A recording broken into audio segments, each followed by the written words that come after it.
Welcome everyone to the YourMarket January Producer of the Month for 2026. Happy New Year! I'm joined today by Peter and Leanne from Mayfields Soft Drinks, and we're going to learn all about Mayfields and their amazing history, and also all about their amazing different flavours of soft drinks that they create. So, thanks guys, welcome. Thank you. Can you please tell us about Mayfields' long history, starting in 1948, and what brought you two to restart Mayfields? Yep. Well, Pete can give you the history from back then. His father and his grandfather and great grandfather started it in 1948. Yeah, so I set up a little factory behind the fire station in Little Summer Street, and worked out of there and that was just with Ray and Herb and another employee, and then moved down to the factory at the bottom of Sampson Street, which is where they traded until the late 70s and moved into Forest Road. So, and that was over the span of about 30 odd years. Wow. Yeah, okay. So I traded as Mayfields up until the late 70s, early 80s, when we merged with Allwells from Bello. And that was when we moved out to Forest Road, and then production was wound up and sold off, and we had that control over it by then.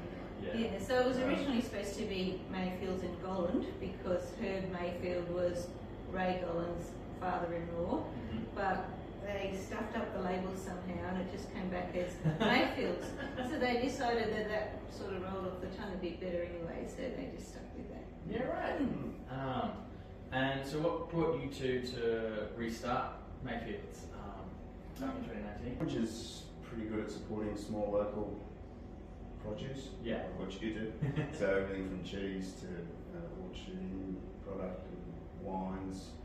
So we thought, oh, well, there's no soft drink around that's local, so I thought, oh, you better go. It's always been a dream too of Pete's to carry on in his grandfather's Just footsteps. like the process, it's like the process of it. Yeah.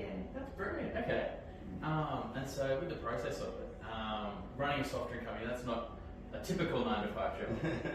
Can you run us through what a normal day or a normal week or something like that looks like for you two, and maybe what were some challenges that you didn't see when you didn't foresee when you started back in 2019? Didn't foresee a pandemic 6 months after we started.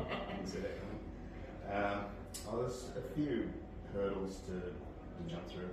Machinery's it's complicated, and we're just working through how that all pieces together. Yeah. So there's those kinds of issues, but generally speaking, you just build up a stock of drinks, and then just work your way through distributing them, selling them to local cafes and wineries. Yeah.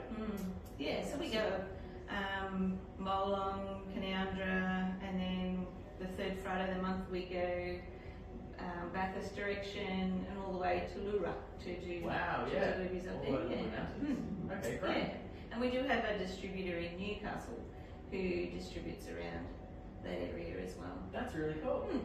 Yeah. Before bringing Mayfields back, obviously you also run Golland Signs. What did the two of you do before Mayfields? And what was... Well, that's all I've ever done. I've only been sign writer and still do sign writing. Yeah. Just repaint that wall at Mackey's Cafe actually. Yeah. So we still do stuff like that. Yeah. And my job before here was I worked at Medicare. But yes, then when I went part-time when we started this off again in about 2019, but then it was getting too busy, so I gave up my job and come to work for ourselves. So it's just a bit of a gamble because you never know if it's going to work or not. It makes you a bit scared, but anyway, so far it's gone good. So far so good. Yeah, that's right. So being a family business, you two run it together, and also running Golland Signs. What's it like working together, and what's it like running both businesses at the same time? It can be a bit hectic sometimes. We get through it. Yeah, we do. Sometimes it's hard because it's just the two of us. Like if we've got to do deliveries or something like that, we might have to shut the shed for a little bit. But other than that, we get around it pretty well. And still talking to each other, so that's amazing. That's great. You have have such a great range. You've got some classics flavours. Yes. You've got some classics like lemonades, cola, lemon bitters, but also you've got a much wider selection. Can you run us through a little bit about the different flavours, different ones for people that might not have tried them before, or is there any stories behind different ones as well? Well, the original ones we started with are the original ones that Mayfields had originally, and we've got caps in the display cabinet over there of all the flavours they originally had. So we've just kept everything the same. Like passion was named passion was passion. Sparkle was pineapple, so we've just kept that name. Cola, they always had cola with a K, so we've just kept it the same because it's more authentic really to keep everything as it was. So the newest ones we've had lemon lime bitters and our ginger beer, which we've made with a natural essence and colour. Yeah. So that was released last year. So, Absolutely lovely. And then, hopefully this year we'll be looking at releasing we're going to look into a low sugar or sugar-free or something like that. Yeah, so okay. we would just need the public's opinion on what flavour they would like, and then we have to sort out what's the best sugar alternative. It's not an easy conversion. Yeah. So whether you use something natural like stevia or monk fruit extract, or whether you go a lot of the sugar alternatives, some of them in other countries aren't so favourable, so it's just like what's going to hold us up long term type of thing without having to change the recipe again. Yeah, gotcha. With Mayfields being over 1948, and you've kept a lot of the original recipes but given them a bit of a healthier or modern sort of spin. Can you run us through a bit about the history of the recipes and what made you decide to keep all of those recipes that you had from back then? Oh, well, we kept them because that's what everybody would remember. Yeah. We've had some issues getting different essences, so Claret Cup was a tricky one to get because of those essence companies are no longer around, like Just Fruit and Blue Bow, and companies like that. Yeah. So they're not around. So we've had to source other essences, and they're all different strengths to what they used to be. So formulations have had some adjusting. Tweaks along the way, but essentially the recipes are as close as we could get them, but the sugar content has been dialed back a bit. It used to be a 7-pound syrup, so 7 pounds of sugar per gallon of water. Wow. Plus the ingredients that go into it, but you only put a throw of cordial into the bottle. Yeah. It's about 5 to 1. As a rule, that's the strength of the syrup. That's been wound back, and it's been wound back since the 70s. Dad said that when they used to bottle fresh Schweppes, the solo sugar content was being dialed back in the 70s. So it has been on the way down for a long time. So that's probably the Biggest thing. The biggest thing, but it's also the essences and colours that we use are all natural now, whereas they were quite artificial. Gotcha. Fruit content is still similar, 5% fruit juice that gets put in. Yeah. That hasn't changed much. So that's kind of the formulation behind it. But basically, they haven't changed. It's still the same colours and acids, like citric acid, preservatives and stuff that go into them. So they are very similar. Yeah. Just have a source of different essences. Yeah. And so the Central West has got such a strong connection to Mayfields from 1948. And as you were saying, Orange is really good at supporting local businesses. What sort of what are some great feedback stories that you've had from the public? And have you got anyone that's come up and been like, I remember when back in we get when we do markets, we get a lot of people come up to us, don't we? And say, either my husband or my dad or my uncle or someone like that used to work at Mayfields, and they bring us old bottles, and as you can see, we've got quite a collection of old bottles and old siphons, soda siphons and so forth. So we do get a old stories, and then when they crack a bottle open, they taste it, they go, it's just what I remember. which is really nice, isn't it? Yeah. That's brilliant. That's absolutely lovely getting that people getting that same recipe, the same flavour. Yes, Way back when. Yeah, absolutely.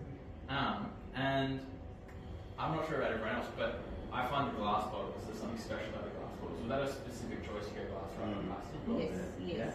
It's well, apart from the actual feel of it, I think it tastes better, but it also holds the carbonation a lot better. Plastic bottles, the shelf life is very short compared to a glass bottle because the fizz or the carbonation will seep out of plastic. Wow. Yeah, That's really it's- interesting. And it's not. There's a bit of stigma attached to plastics at the moment, Yeah. even if they are fully recyclable. But the cost of fully recycled plastic is rather expensive. It's opposed to a mix of virgin and recycled plastic. So just a bit of a. I just rather use glass. Yeah, glass bottles are easier to handle too, like plastic is softer. They feel like Yeah. it feels like a quality product. Yeah. Pick up a glass bottle. Yeah. Easier to recycle. Yeah. So you've got such an amazing range. What's each of your personal favourites from your range, and what are a few different ways that you like to use your soft drinks? My personal favourite is sparkle, pineapple. Yeah. Because it reminds me of those Allen lollies, those pineapple chunks that are covered in chocolate.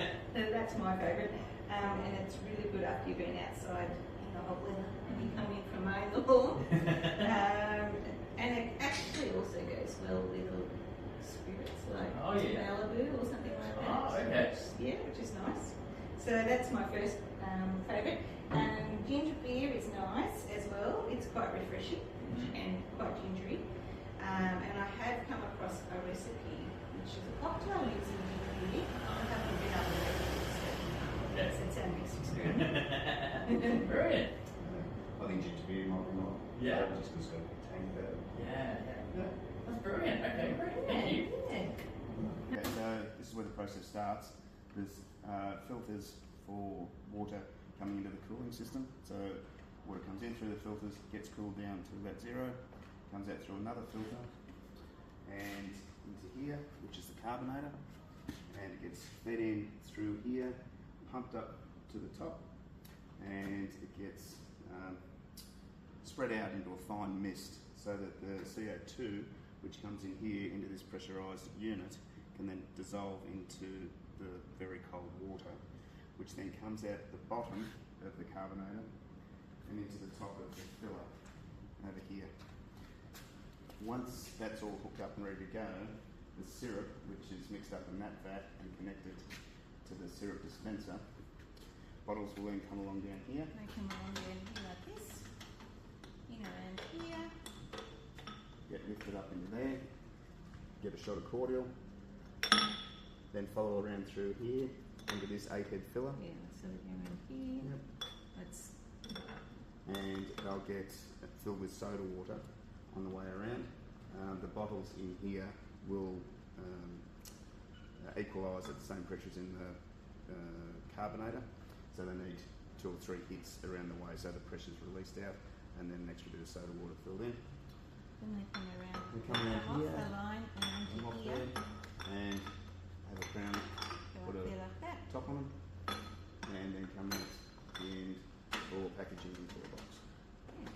So this has the crown seals in up here, and they come down this little chute, and get pushed onto the top of the bottles. Yes. So that's soft drink 101 in a nutshell.